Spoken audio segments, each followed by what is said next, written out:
বিসমিল্লাহির রহমানির রহিম। আজকে আমরা মূলত তরঙ্গ শব্দ পড়ব। এসএসসির খুবই গুরুত্বপূর্ণ পদার্থবিজ্ঞানের একটি অধ্যায়। তো এই অধ্যায়টা কিন্তু একদমই ছোটো একটা অধ্যায়, মানে খুবই অল্প টপিকই বলা যায়। তো আমরা চেষ্টা করব খুবই অল্প সময়ে।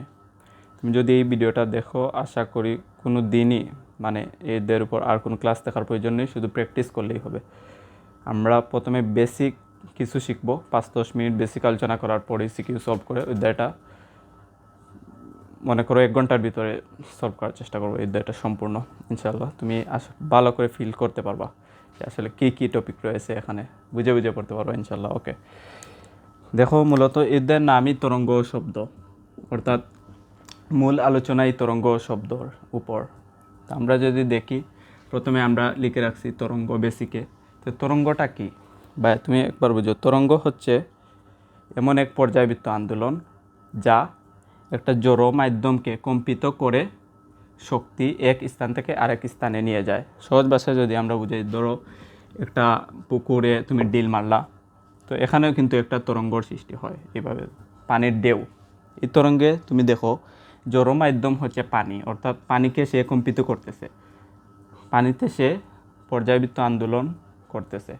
তো এর মাধ্যমে কিন্তু শক্তি এই ডিল থেকে এদিকে গিয়ে পারে গিয়ে জমা হচ্ছে, অর্থাৎ শক্তি এক স্থান থেকে আরেক স্থানে যায় একটি পর্যায়বৃত্ত আন্দোলনের মাধ্যমে। কাকে আন্দোলিত করে? অবশ্যই কোনো জড় বস্তুকে বা জড় মাধ্যমকে আন্দোলিত করে। তাহলে আমরা তরঙ্গ বুঝে ফেললাম, খুবই বেসিক। এখন আমরা শব্দও কিন্তু এক প্রকার তরঙ্গ। এখন আমরা যদি দেখি, তরঙ্গ মূলত 2 প্রকার। একটা হচ্ছে অনুপ্রস্থ তরঙ্গ এবং একটি হচ্ছে অনুদৈর্ঘ্য তরঙ্গ। বেশিরভাগই মেদ অনুপ্রস্থ তরঙ্গ থেকে চলে আসে, কারণ এখানে আমরা অনুদৈর্ঘ্য তরঙ্গ মূলত শব্দ তরঙ্গ, একে শব্দ তরঙ্গ বলা হয়, শব্দ তরঙ্গ। কিন্তু আমাদের সবার পরিচিত তরঙ্গ হচ্ছে অনুপ্রস্থ তরঙ্গ, কারণ আমরা বেশিরভাগই এই চিত্রটা দেখতে পাই বইয়ের মধ্যে, কারণ এটাই মূলত অনুপ্রস্থ তরঙ্গ। অনুপ্রস্থ তরঙ্গ। এখন আমরা চিত্র থেকে কিছু বৈশিষ্ট্য দেখব তরঙ্গের, অনুপ্রস্থ তরঙ্গ থেকে। যেমন দেখো, এই যে তরঙ্গ পর্যায়বৃত্ত আন্দোলন, অর্থাৎ দোলিত হয়ে হয়ে এটা একটা অর্ধদোলন, এই আর একটা অর্ধদোলন, অর্থাৎ এরকম দুইটি অর্ধদোলন মিলে তরঙ্গের একটি পূর্ণ দোলন হয়। আমরা যদি এদিকে আরও একটু আঁকাই, তাহলে কিন্তু এখানে তুমি 2টি পূর্ণ দোলন দেখতে পাচ্ছ। এখন আমরা বিভিন্ন তরঙ্গ যে বৈশিষ্ট্য আছে, কম্পাঙ্ক, পর্যায়কাল, তরঙ্গ বেগ, তরঙ্গ দৈর্ঘ্য, সবই একে একে দেখব। মূলত এই যে পূর্ণ দোলনটার দৈর্ঘ্যই হচ্ছে তরঙ্গ দৈর্ঘ্য। এখানে একটু মিস্টেক রয়েছে। এই যে বিন্দুগুলা, এই বিন্দুগুলোকে একদম শীর্ষবিন্দু বলে, আর এই বিন্দুগুলোকে পাদ বিন্দু, এবং এই যে সবচেয়ে সর্বোচ্চ সরণ, একেই বিস্তার বলা হয়। এখন আমরা তরঙ্গের কম্পাঙ্কের সূত্র রয়েছে, পর্যায়কালের, তরঙ্গ বেগ, তরঙ্গ দৈর্ঘ্য, এগুলো একটু দেখব। খুবই যে এই বিষয়গুলো মূলত, চিত্রটা আমরা মুছে ফেলতেছি।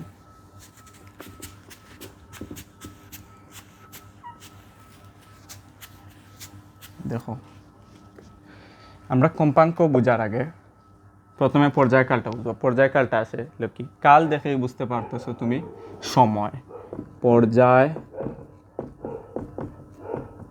কাল, অর্থাৎ কাল সময়, আর পর্যায় তো বুঝতে পারতেছো নির্দিষ্ট একটি পর্যায়। অর্থাৎ এখন আমাদের বুঝতে হবে এই সময়টা আসলে কিসের সময়। এই যে আমরা অনুপ্রস্থ তরঙ্গতে দেখলাম এইরকম একটা পূর্ণ দোলন সম্পন্ন হয়, এই পূর্ণ দোলন সম্পন্ন হতে যে সময় লাগে সেটি কিন্তু পর্যায়কাল। তোমাদের বুঝতে হবে এই যে টি পর্যায়কাল প্রকাশ করা হয়, এই পর্যায়কাল কিন্তু একটি পূর্ণ দোলন সম্পন্ন হওয়ার সময়। এখন আমরা এভাবে লিখতে পারি, এখান থেকে আমরা সব সূত্র আনবো ইনশাল্লাহ। দেখো, একটি পূর্ণ দোলন পূর্ণ দোলন, আমি আর লিখলাম না, সম্পন্ন করতে সময় লাগে টি।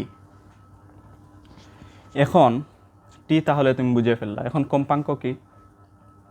কম্পাঙ্ক হচ্ছে একক সময়ে কোনো একটি তরঙ্গ কয়বার কম্পিত হতে পারে একক সময়ে।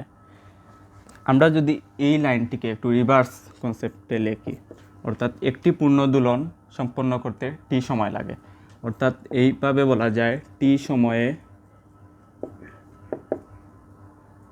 একটি পূর্ণ দোলন দেয়। একটি পূর্ণ দোলন মানে কিন্তু একবার কম্পিত হয়, এটাকে কম্পনও বলতে পারো, কম্পন। এখন কম্পাঙ্ক কি? কম্পাঙ্কর বৈশিষ্ট্য আমরা জেনেছি যে একক সময়ে কতবার কম্পিত হতে পারে কোনো একটি তরঙ্গ, এটাই কিন্তু কম্পাঙ্ক। আমরা এই লাইন থেকে আনতে পারি যে টি সময়ে যেহেতু একবার কম্পিত হতে পারে, তাহলে বলা যায় একক সময়ে কম্পিত হতে পারে 1/t। আর এই 1/t মানেই এফ কম্পাঙ্ক। আশা করি সবাই খুবই স্মুথলি বুঝে গেছো। এই 1/t মানেই কিন্তু এফ কম্পাঙ্ক। তাহলে আমাদের কম্পাঙ্কর টপিকও ক্লিয়ার।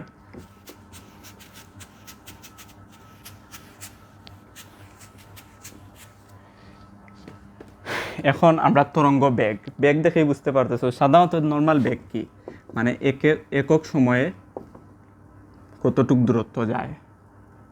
দূরত্ব এখানে মেইনলি কিন্তু সরণকে বোঝায়, মানে সরল রৈখিক দূরত্ব, কোনো এরকম আঁকাবাঁকা দূরত্ব নয়, সরাসরি দুই বিন্দুর মধ্যবর্তী দূরত্ব। এখন আমরা তরঙ্গের ক্ষেত্রে এই বিষয়টা কিভাবে আনতে পারি? তরঙ্গের বেগ আবারও আমরা রিভার্স পদ্ধতিতে শিখবো। দেখো, তরঙ্গ বেগ শেখার আগে তরঙ্গ দৈর্ঘ্য শিখতে হবে, কারণ দৈর্ঘ্য মানেই কিন্তু সরণের সাথে কানেক্টেড। আর সরণ থেকে চলে আসবো আমরা বেগে। কিভাবে?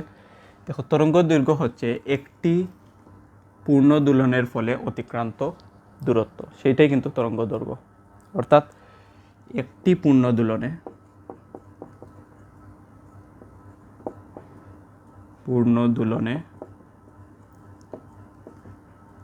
এই তরঙ্গ দৈর্ঘ্যকে প্রকাশ করা হয় ল্যাম্ডা দ্বারা। আমি এখানে লিখে দিচ্ছি, তরঙ্গ দৈর্ঘ্যকে মানে ল্যাম্ডা, এই চিহ্নটা তোমরা অবশ্যই মনে রাখবে। এখন একটি পূর্ণ দোলনে অতিক্রান্ত দূরত্ব আশা করি বুঝে ফেলবে, হচ্ছে ল্যাম্ডা। তাহলে বেগ বলতে আমরা কি জানি? অবশ্যই একক সময়ে যে দূরত্ব অতিক্রম করে সেটাই বেগ। এখন একটি পূর্ণ দোলন কি বলা যায়? আমরা আগেই দেখেছিলাম একটি পূর্ণ দোলনের সময়টা কতটুকু। বলো, একটি পূর্ণ দোলনের সময় কিন্তু ওই পর্যায়কাল, মানে পর্যায়কাল হচ্ছে একটি পূর্ণ দোলন হতে যে সময় লাগে। এখন একটি পূর্ণ দোলনের সময়টা কিন্তু টি, এই যে আগে শিখেছিলাম পর্যায়কাল টি, মানে টি সময়ে, এই লাইনটাকে যদি আবার লিখি, টি সময়ে অতিক্রান্ত দূরত্ব কিন্তু আলটিমেটলি ল্যাম্ডা। তাহলে আমাদের এখন কিন্তু একক সময়ে চলে যাব, আর একক সময়টাই বেগ। একক সময়ে একক সময়ে অতিক্রান্ত দূরত্ব হচ্ছে ল্যাম্ডা/টি। আর আমরা টি এবং এফ এর মধ্যে কি সম্পর্ক দেখেছিলাম, যে টি ইজ ইকুয়াল 1/f লেখা যায়। তাহলে তুমি 1/t ইজ ইকুয়াল অবশ্যই এফ বলতে পারো, তাই না? তো ল্যাম্ডা/টিকে তুমি ল্যাম্ডা, এখন 1/t আছে এখানে, অবশ্যই বুঝতে পারতেছো, মানে ল্যাম্ডা ইন্টু 1/t। এটা যদি আমরা 1/t, তাহলে ল্যাম্ডা এফ, অথবা একে এফ ল্যাম্ডাও বলতে পারো। তো এই যে আমরা বিষয়টা পেলাম, যে মানটা পেলাম, এটা আসলে কিসের মান? এই যে কষ্ট করে বের করলাম, এটা কিন্তু বেগের মান। কার বেগ? তরঙ্গ বেগ। তাহলে আলটিমেটলি তোমরা বুঝেই ফেলতেছো তরঙ্গ বেগের সূত্রটা কী হবে। জাস্ট তোমাদেরকে ইমাজিন করার জন্য এই বিষয়টা বুঝালাম। তরঙ্গ বেগ B is equal F lambda বলতে পারো। আশা করি এই সূত্র এখন ফিল করতে পারবা, মানে কিভাবে আসছে B is equal F lambda. এটা দ্বারা আমরা তরঙ্গের বেগ কিন্তু বের করতে পারবো। এখন আমরা প্রতিধ্বনি ও এর ব্যবহার। তো প্রতিধ্বনি আমরা খুবই মজা করে শিখবো ইনশাআল্লাহ।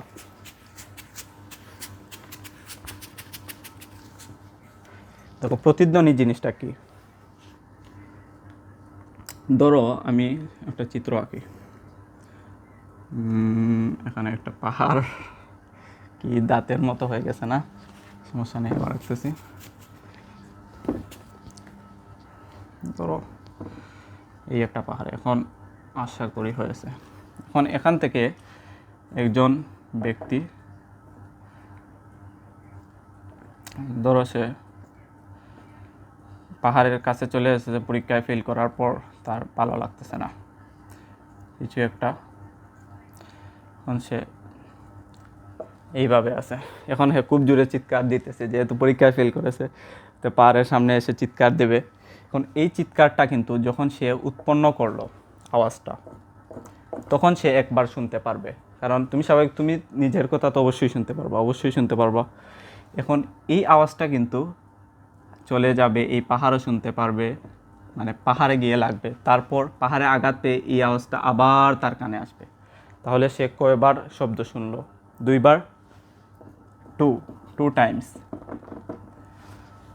2 টাইমস। এই জিনিসটাই হচ্ছে প্রতিধ্বনি, মানে একবার আওয়াজ করার পর আমরা প্রথমবার শুনতে পাওয়ার পর আরও একবার শুনতে পাই। কিন্তু প্রতিধ্বনি কখন সে শুনতে পারবে? যখন ধরো প্রথমবার শুনলো, তারপর দ্বিতীয় আওয়াজটি অবশ্যই 0.1 সেকেন্ডের বেশি সময় পর শুনতে পারবে। এই বিষয়টা কি? অর্থাৎ প্রথম শব্দ শোনার পর দ্বিতীয় শব্দটি শুনতে হবে 0.1 সেকেন্ড পরে। এর আগে যদি সে এই আওয়াজটা এসে পড়ে তাহলে কিন্তু আর প্রতিধ্বনি শুনতে পাবে না। দেখো কেন শুনতে পাবে না? আমাদের শ্রবণ অনুভূতি কিন্তু 0.1 সেকেন্ড, অর্থাৎ কোনো একটি নির্দিষ্ট শব্দ প্রথমে শোনার পর দ্বিতীয় শব্দ পুনরায় তখনই শুনতে পারবো যখন এদের মধ্যকার ব্যবধান 0.1 সেকেন্ড হবে। এর ভিতরে যদি 2টি শব্দ আমরা শুনতে পাই তাহলে কিন্তু 2টি শব্দ শুনতে পারবো না। তাহলে তোমরা প্রতিধ্বনি এর ব্যবহারটা আমি কি বলি, ধরো এই পাহাড়কে যদি আমরা কূপ হিসেবে, এখন কিন্তু আমরা এই মানে এই শব্দ যে আসার তো একটা সময় লাগছে, এই তরঙ্গ একটা বেগ আছে ওর, তারপর দূরত্ব আছে, এইটা থেকে আমরা কিন্তু এই ডিস্টেন্সটা বের করতে পারি। একই সাথে পাহাড়ের ডিস্টেন্স এবার তার এবং পাহাড়ের মধ্যবর্তী দূরত্ব বের করতে পারবো। একই সাথে আমরা যদি কোনো একটা কূপে আওয়াজ করি উপর থেকে, যেখানে পানি আছে, শব্দ যাবে, এই ধরো একটা ছেলে আওয়াজ করতেছে, তখন শব্দ এইভাবে যাবে, তারপর আবার তার কানে আসবে। এই মধ্যবর্তী সময়, যে সময়টা লাগছে, এই সময়কে আমরা কাজে লাগিয়ে মধ্যবর্তী ডিস্টেন্সটা মাপতে পারি। ফলে আমরা কিন্তু কূপের গভীরতাও নির্ণয় করতে পারতেছি। মানে তুমি বুঝতে পারতেছো কীভাবে আমরা প্রতিধ্বনিকে কাজে লাগাতে পারি, কূপের গভীরতা। এখন এই বেসিকটা বোঝানোর পর এখন আমরা কিছু সূত্র দেখবো, খুবই পরিচিত সূত্র, এগুলা সিকিউতে অবশ্যই লাগবে, নাহলে কিন্তু সিকিউ সলভ করানো সম্ভব হবে না। এখন আমরা সব সূত্র একসাথে লিখব, মানে কী কী সূত্র আছে আমি একে একে লিখতেছি। বেসিক যে তরঙ্গ বেগের সূত্র B = F ল্যামডা, আশা করি সবাই এই সূত্রগুলো কিন্তু বুঝতে পেরেছো কীভাবে এসেছে। আবার F সমান বলা যায় 1/t, তাহলে T সমান তুমি বলতে পারো এটাকে উল্টিয়ে দিলেই হয়ে যাচ্ছে 1/f। এগুলোকে একটু বক্স করে দিই, আশা করি বোঝা যাচ্ছে। তারপর আমাদের শব্দের সাথে যে সম্পর্ক, S = BT বলতে পারো। বেশিরভাগ বইয়ে S এর পরিবর্তে কিন্তু D ব্যবহার করা হয়, আমরা D লিখি, ডিস্টেন্স, S দ্বারাও দূরত্বই বোঝায়। কিন্তু প্রতিধ্বনির ক্ষেত্রে কিন্তু এই ডিটা 2D হয়ে যাবে। কিভাবে? তোমরা দেখো, প্রতিধ্বনি যখন আমরা উৎপন্ন করি তাহলে কিন্তু ডিস্টেন্সটা শব্দের যে দূরত্ব একবার যায় আর একবার আসে, একই দূরত্ব যায় আসে, তাহলে এটা যদি D হয় 2D হয়ে যাচ্ছে কিন্তু। তাহলে প্রতিধ্বনির ক্ষেত্রে কিন্তু 2D = B × T। এখন আমরা দেখো তাপমাত্রার সাথে সম্পর্কিত যে সূত্র আছে, B1/B2 = √T1/T2। এটাও খুবই ফান্ডামেন্টাল একটা সূত্র। এই সূত্রগুলো আশা করি সবই বুঝতে পারতেছো। আমি এখানে সবার কোনটা দ্বারা কী বোঝায় এগুলি লিখে দিতেছি। তরঙ্গ বেগ F দ্বারা কম্পাঙ্ক ল্যান্ডা দ্বারা তরঙ্গ দৈর্ঘ্য, তারপর তুমি টি দ্বারা পর্যায়কাল। এই পর্যায়কাল কিন্তু সবাই বুঝতে পেরেছো, মানে একটি পূর্ণ দোলন সম্পন্ন হতে যে সময় লাগে, পর্যায়কাল। ডি মানে তো সরাসরি সরণ যে দূরত্ব, বুঝতেই পারতেছো, এটা লিখে দেওয়ার কিছু নাই, তারপরেও লিখতেছি। তারপর টি মানে তো টাইম, এটা তো আর বুঝতেছই এখানে। আর এই যে এগুলা কিন্তু টেম্পারেচার, তাপমাত্রা, এগুলো সব সময় কিন্তু কেলভিনে রাখতে হবে। সবই আমরা সিকিউ সলভ করার সময় কিন্তু একে একে কনসেপ্ট ক্লিয়ার করব। এখনও যদি কারো সমস্যা থাকে, আশা করি সিকিউর যখন আমরা করব তখন কিন্তু তোমরা রিলেট করতে পারবে ওই বিষয়গুলো যেগুলো এতক্ষণ বুঝাইছি, ওগুলো ইনশাল্লাহ রিলেট করতে পারবা। এখন আমরা এগুলো মুছে ফেলতেছি, শুধু এই সূত্রটা রাখবো। এই সূত্র সম্পর্কে একটু ব্যাখ্যা দেব, তারপর সিকিউ সলভে চলে যাব।